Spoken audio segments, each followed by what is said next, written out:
Chers amis, nous sommes en plein cœur du Nanshan à Shenzhen. On va visiter une galerie.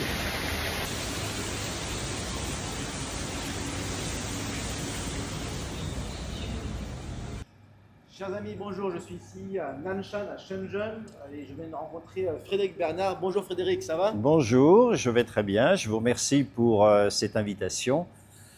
Et si vous voulez bien, je vais vous présenter une exposition qu'on a mis en place à Shenzhen. L'exposition qu'on a mis en place à Shenzhen fait suite au tour opérateur Art qu'on a mis en place cette année. Donc on a commencé à faire une exposition à Pékin. Après, on a fait une exposition à Dalian qui a duré 1 mois et demi, 2 mois. Et là, on finit notre tour ici à Shenzhen, juillet-août, dans cet espace d'exposition. 2025. Et à Pékin et Dalian, c'était quand? C'était cette année aussi? Ouais, c'est cette année, voilà. D'accord, vous allez souvent en Chine alors? Ah oui, on est souvent en Chine. Ça fait 10 ans qu'on vit en Chine. Ça fait 10 ans qu'on fait des échanges culturels avec les Chinois.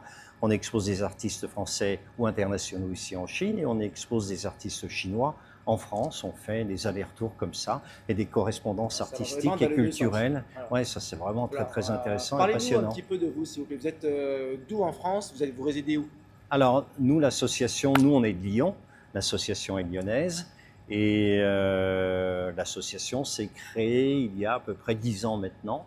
Et Association internationale des arts contemporains, c'est ça. Il y a 10 ans. Ouais, il y a 10 ans. Et depuis, on a créé l'association parce qu'on est venu à Dalian en 2016. Et en 2016, nos amis chinois nous ont dit, si vous voulez faire une expo ici, ce serait quand même plus intéressant d'avoir une association. Donc on a créé l'association. Et l'association d'ailleurs est un conseil d'administration mixte. Il y a des Chinois, des Français et il y a aussi des Africains puisque l'association a une vocation internationale. Donc, francophone, oui.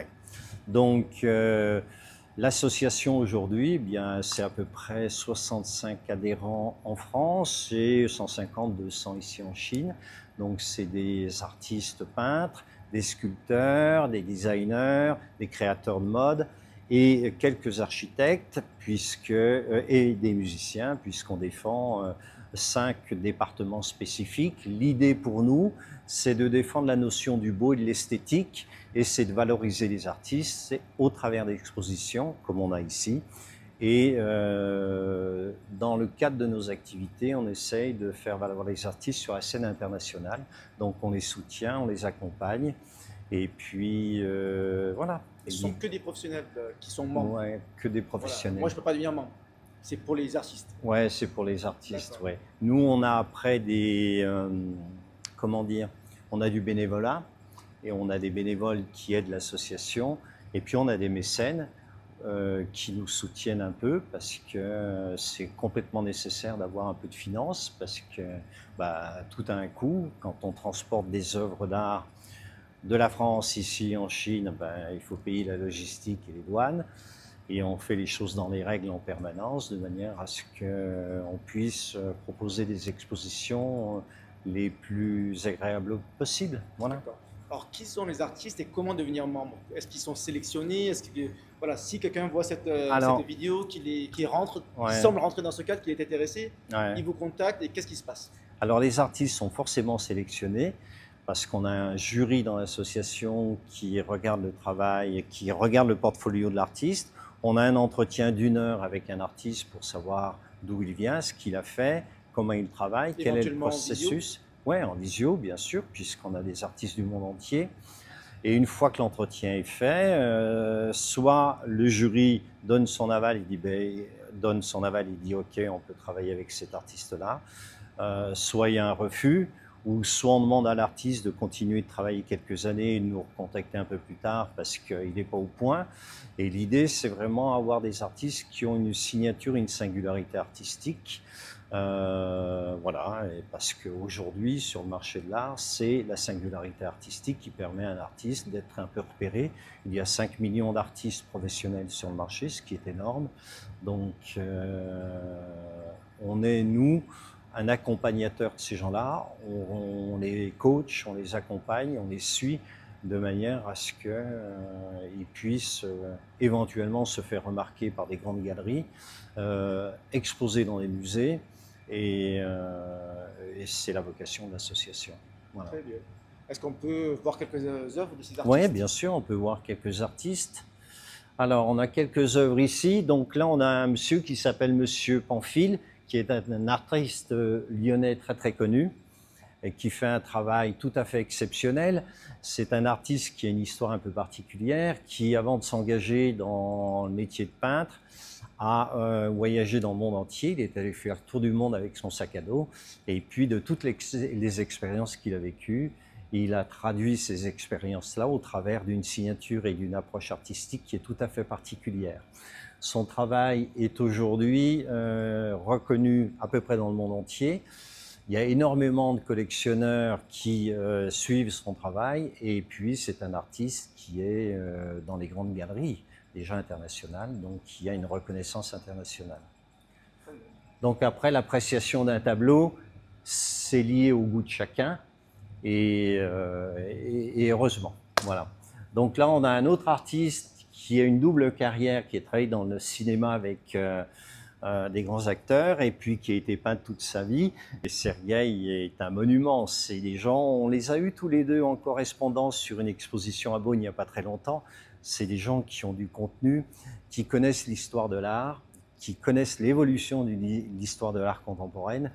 Et c'est très très intéressant d'avoir des personnages qui ont du contenu, qui ont des connaissances et qui transmettent ces connaissances un peu au public. D'accord, ça ressemble à des caractères chinois. Ouais, alors un peu de calligraphie, on pourrait dire un peu de calligraphie moderne. On dirait de la calligraphie chinoise. Ouais, absolument. Avec deux personnages, hein, il travaille sur la dualité, notre artiste, et quand on prend un peu de recul, on peut observer ce travail-là. Mais lui, il est ni français ni chinois. Alors lui, il est d'origine russe, Sergueï. Il est français, mais il est d'origine russe. Ah, français d'origine russe. Voilà. Très bien. Là, on a Madame Li Wei. Madame Li Wei, c'est un monument de la haute couture et de la mode chinoise, qui a fait ses armes avec Yves Saint Laurent, qui est un grand personnage en Chine, qui est professeur à l'université. Alors, je vais dire le nom, mais Tsinghou, mais je prononce toujours mal, à Pékin. Ouais. Donc, et qui... Ah, Tsinghua. Ah oui, les meilleures universités. Et qui fait des collections de haute couture qui sont magnifiques. Elle a présenté sa dernière collection l'an dernier dans un grand hôtel à Paris. Elle a fait vraiment un spectacle qui avait vraiment une scénographie splendide. C'est quelqu'un que l'on suit et qu'on défend parce que c'est quelqu'un qui n'a pas la notoriété qu'elle devrait avoir sur la scène internationale. Le problème de beaucoup d'artistes. Ouais, mais à ce niveau-là, quand même, on devrait l'avoir sur tous les catalogues, les grands catalogues internationaux. Qu'est-ce qui bloque? Qu'est-ce qui bloque? Ben, c'est le fait qu'elle a été énormément préoccupée ou occupée par son métier de professeur. Li Wei, c'est quelqu'un qui donne de sa personnalité, qui a un charisme extraordinaire. Et donc, elle a passé beaucoup de temps à enseigner, elle n'a pas eu autant de temps que ça pour créer. Et maintenant, elle se lance. Et puis, alors je ne sais pas si on peut le dire, mais il y a le gouvernement chinois qui la suit un petit peu et qui l'aide un peu pour promotionner son travail à l'international, qui la soutient. Voilà. Mais Li Wei, c'est un monument. Un monument. C'est, pour moi, qui travaille dans le monde de la culture et des arts depuis 50 ans, c'est l'équivalent d'Yves Saint Laurent en Chine, en termes de technique, de créativité, de savoir-faire. Et donc là, Li Wei décline ses créations, sa mode, elle décline ses créations sous forme de tableaux avec de la soie naturelle. Donc là, c'est noir et blanc parce que son costume et son vêtement étaient en noir. Elle va décliner les prochaines réalisations qu'elle va faire, elle va les décliner en couleur parce qu'elle fait beaucoup de vêtements en couleur qui sont magnifiques. Elle travaille beaucoup sur la soie naturelle. Tissé main, c'est un énorme travail. Ça, c'est tissé main. Alors ça, c'est une reproduction, hein, c'est une lithographie. Mais il y a l'original. Donc c'est un énorme travail. Un grand personnage. Voilà, là on a un autre artiste, alors lui qui est décédé, qui est M. Danser, qui était psychanalyste et qui, pour évacuer le stress ou les difficultés de son métier en tant que psychiatre et psychanalyste, il était psychiatre, docteur psychiatre aussi, donc a peint avec de la craie toute sa vie, et il s'est exprimé, il a exprimé un peu toute sa créativité et toute son identité au travers de ses réalisations. J'ai rencontré sa dame, c'est sa dame qui nous a montré ses tableaux il y a 5 ans maintenant, 6 ans. Elle me dit, ben voilà, elle m'explique un peu, elle me présente la vie de son mari. Elle me dit, jamais il a montré son travail, j'aimerais montrer son travail. Donc le jury, on s'est regroupé, on a vu son boulot, on a trouvé ça extraordinaire. Et du coup, on a dit, bah tiens, allez, on va montrer son travail. Et on le montre depuis maintenant 5 ans dans à peu près toutes les expositions. Donc son travail m'intéresse particulièrement parce que si on prend un peu de recul, il y a une vraie signature artistique, il y a une patte, il y a une singularité artistique. Et j'ai une correspondance avec Van Gogh. Oui, les couleurs. Les couleurs, les formes, et puis cette vivacité, cette spontanéité dans le trait.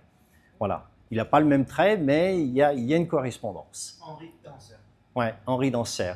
Alors là, on a un grand personnage qui s'appelle Monsieur Igor Eugène Procope, qui est l'artiste le plus coté, on va dire, sur un plan international, qui fait un travail tout à fait particulier, qui a fait des études d'ingénieur en biologie quand il était jeune, et il a fait l'école des beaux-arts en Hongrie. Il n'est pas français, il est vraiment hongrois de son pays. Et un jour, on lui a demandé de faire des choses qui étaient à l'encontre de l'humanité en tant qu'ingénieur biologiste. Il a posé sa blouse blanche et il s'est mis à peindre. Et ça fait 55 ans, 60 ans qu'il peint. Donc c'est aujourd'hui un artiste international qui est coté, qui est connu. Énormément de collectionneurs internationaux ont des peintures chez eux. Et là, c'est sa nouvelle collection qu'on a. Elle est un peu complexe, elle est difficile de lecture, mais bon, il travaille sur des thèmes et des sujets liés à la pollution, à la disparition des animaux, la nature, l'air, etc. C'est pas un écologiste fondamentaliste, loin de là, mais c'est le sens de sa création est basé, et le thème de sa création est basé sur l'histoire de l'humanité et les désastres que provoquent les hommes sur la Terre. Donc là, on peut repérer par exemple un requin qui sont en voie de disparition. On a l'aile du requin, et puis il y a tout un tas d'éléments, de symboles, de petites choses. Si on regarde bien, il y a tout un tas d'animaux qui traînent à droite et à gauche, et c'est un personnage. Igor Eugène Procope est un personnage. Donc on le présente depuis 10 ans en Chine, Igor.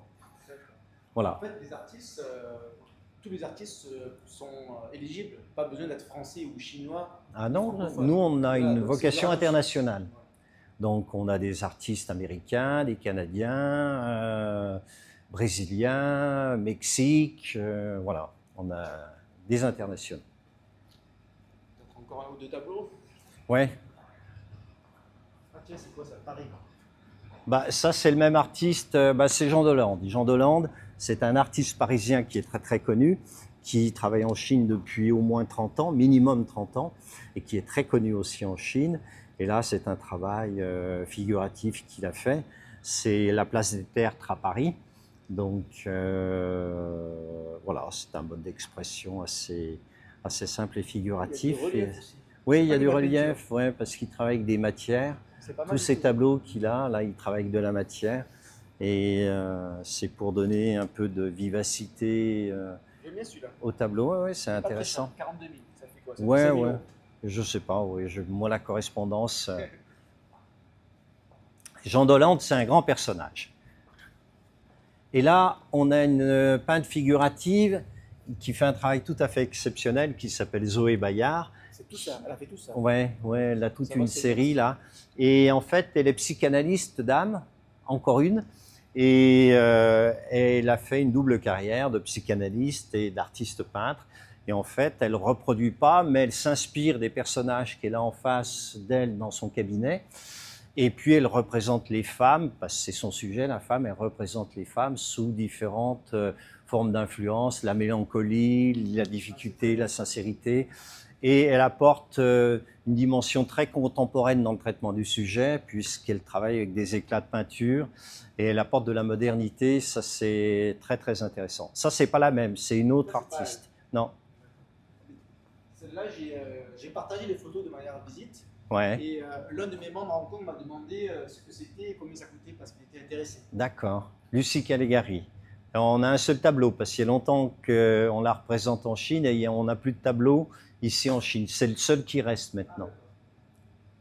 Lucie Caligari. Voilà. Donc on a une exposition qui est très éclectique et qui représente différentes formes d'expression. On a un artiste qui est très connu, qui est là-bas, qui travaille, qui est un artiste français qui est professeur, qui était professeur d'art en université pendant des années, qui est à la retraite maintenant. Il faut bien se mettre dans la tête qu'un artiste, c'est un chercheur. C'est quelqu'un qui expérimente toute sa vie. Et c'est le cas de ce personnage. Il travaille pas sur de la toile, ni du carton, ni du bois. Il travaille sur du polyester. Voilà. Et là, depuis 10 ans, il fait un travail à l'aveugle. Il travaille sur le corps humain. Le sujet pour lui, c'est le corps. Il se bande les yeux parce qu'il voulait avoir une expérience artistique un peu particulière. Et il touche le corps, soit c'est une femme, soit c'est un homme. Et il travaille le corps au travers de son ressenti. Et lui, son sujet principal pour l'instant, c'est dire un peintre ne doit pas peindre ce qu'il voit, mais peindre ce qu'il ressent. Donc c'est la raison pour laquelle il se ferme les yeux et il touche le corps. Donc vous avez un corps d'une personne qui est comme un lit de médecin, et puis il tâtonne comme ça le corps et il travaille dessus. Tac, il tâtonne et il travaille dessus. Et donc c'est vraiment quelqu'un qui fait un travail très conceptuel et qui est une approche très très moderne pour son âge, qui est une approche très très moderne de la peinture. Voilà. Alors après, ça plaît pas, ça c'est autre chose, c'est le point de vue de chacun, peu importe. Il écrit en français. Ouais, il écrit, bah ouais, c'est un artiste, c'est un artiste toulousain. Il est basé à Toulouse en ce moment? Ouais. C'est un artiste toulousain qui fait des choses, mais c'est plus un artiste muséal. Il a exposé beaucoup dans les musées. Alors, ouais, on va dire au moins une dizaine de musées. Donc, c'est pas un travail grand public. On a très peu d'artistes ici qui font un travail grand public. Nous, la vocation de l'association, c'est avoir des artistes qui ont des choses à dire, qui travaillent sur une singularité particulière, qui transposent leur personnalité dans leur réalisation artistique et qui ne produisent pas des banalités. Enfin, il y a plein d'endroits pour produire des banalités, donc nous on s'attache à sélectionner des artistes vraiment qui ont une identité particulière et qui transposent leur identité dans leur réalisation et qui donnent à voir au public des choses un peu différentes. Est-ce qu'on peut parler de certaines valeurs, de vocation de l'association? Est-ce que vous recherchez des artistes qui expriment certaines idées, certaines conceptions de l'art? Alors, on est en dehors de tout principe idéologique. La création artistique... Vous cherchez juste la singularité. La singularité. L'expression de l'identité de la personne. Que va faire l'artiste au travers de son identité? Ce qu'il va transmettre son identité au travers de ses réalisations. C'est cette correspondance-là qu'on essaye de chercher quand on sélectionne des artistes. Voilà. Super. Et c'est ce qui fait aussi la différence sur le marché de l'art, enfin, en tous les cas pour les amateurs d'art et les collectionneurs. Nous, le profil des clients ici, ce sont des amateurs d'art, des collectionneurs et aussi des investisseurs, parce qu'on a des artistes qui sont maîtres, qui sont classés, qui ont une notoriété internationale, donc qui vendent un prix. Il y a une chose qui est importante, s'il y a le coût. Le prix des artistes français, la valeur d'un tableau d'un artiste français est très inférieure à un artiste chinois. Ah bon? Bien sûr, très très inférieure. Pourquoi? Je sais pas. Vous imaginez le contraire? Ah ouais, non, les artistes chinois sont beaucoup plus chers.